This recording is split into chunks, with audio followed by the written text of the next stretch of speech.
Hello friends, today I am going to present the rest part of my topic.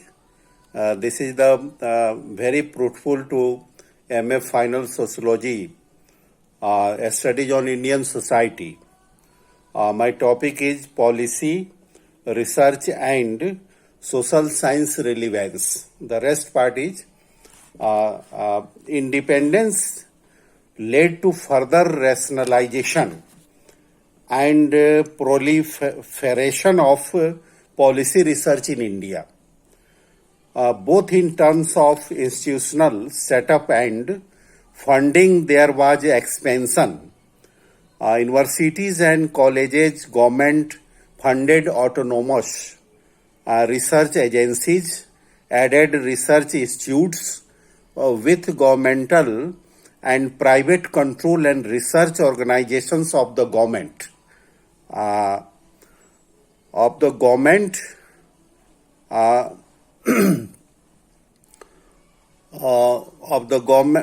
government attached to various mysteries offer a variety of institutional apparatuses through which researches were sponsored. During the 50s, most sociological researches were conducted in policy relevant areas in the form of urban surveys, demographic studies, village studies, and evolution of community, development schemes, and Panchayati Raj system, etc. Similar policy-related researches were also conducted in other social sciences, particularly economics and political science. Researches by the professionals in the institutes and agencies contributed a large proportion of the total output. In order to examine the relevance of these researches, a few questions arise. There are of the value loads in terms of which relevance of policy research is determined. The relationship between the state, its ideology, and its definitions of relevance. The extent to which the ideology of the state is consensual or partisan. Added to these questions are the problem of the conceptual and theoretical structures of social sciences and the extent to which the sciences are autonomous or dependent in the matter of the technology of research and personal. Moreover, the policy researches have a heterogeneous character. There are researches which simply generate data on a periodic basis for purpose of the social and economic monitoring and planning.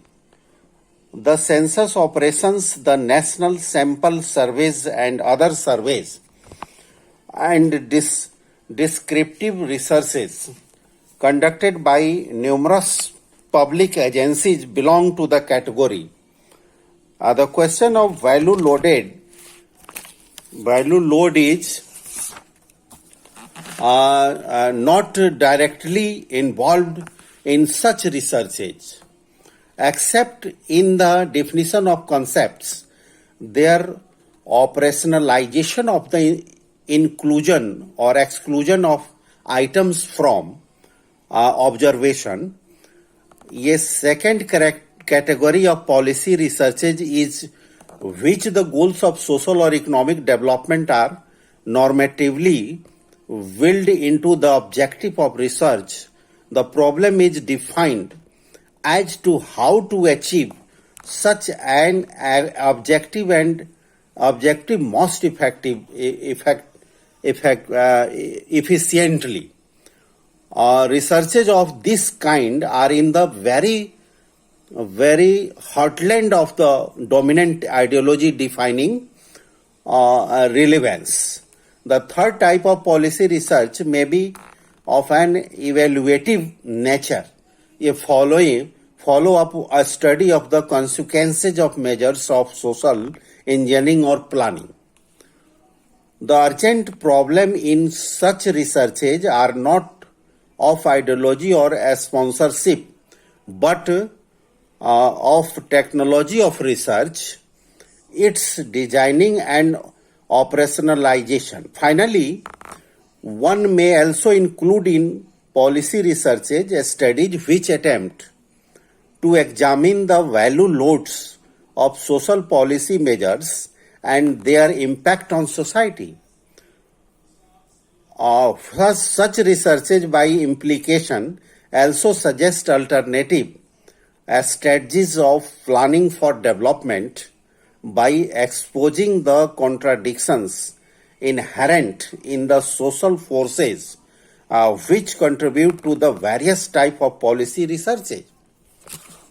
On a rough estimate, it would appear that policy researches of the above three kinds in India have been in most cases conducted outside the university and colleges system, mainly through public or private institutional facilities. Their researches of the fourth kind, the critical policy researches have originated more from the university systems.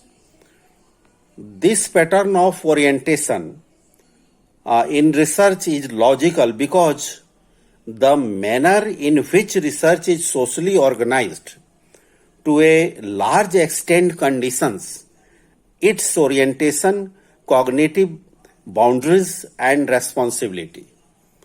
To our mind, the assessment of Maron Weiner in regard to the relatively inadequate role of the universities in policy researches does not take into consideration the differentiated nature of the policy researches as such.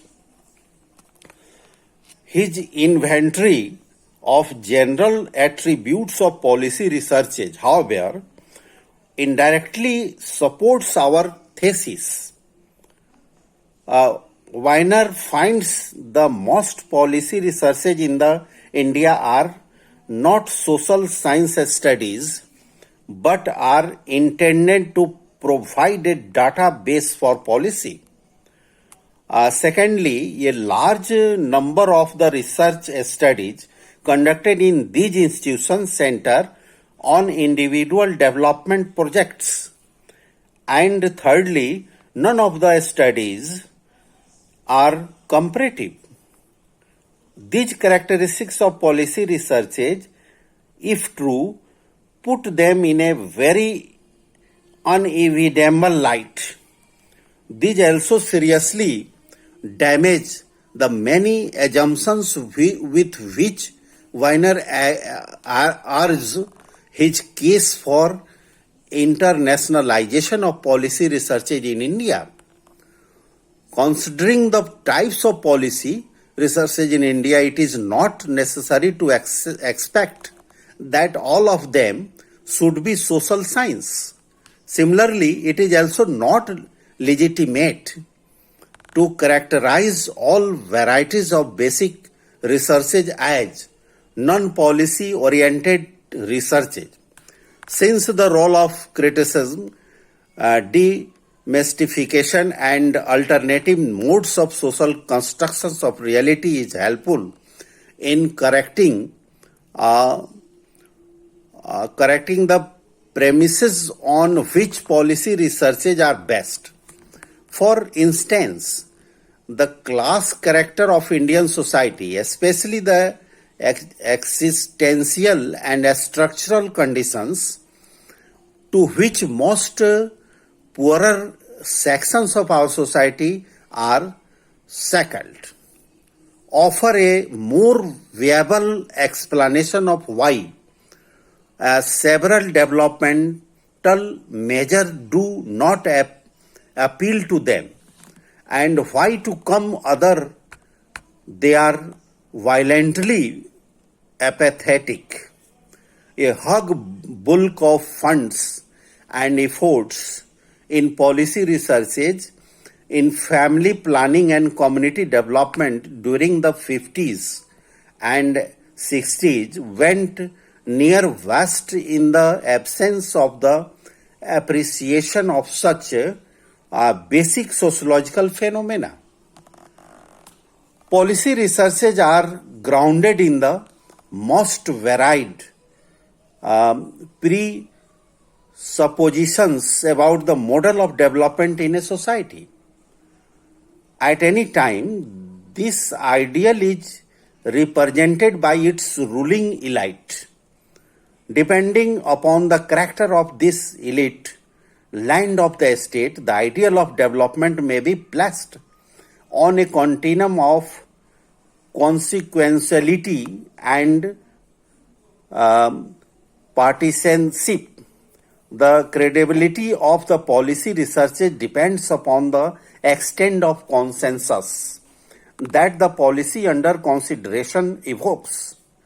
Given our socio-political reality, relevance in the short run can be determined only through the degree to which the objectives of development as set up by the ruling elite are promoted by the sponsored policy researches.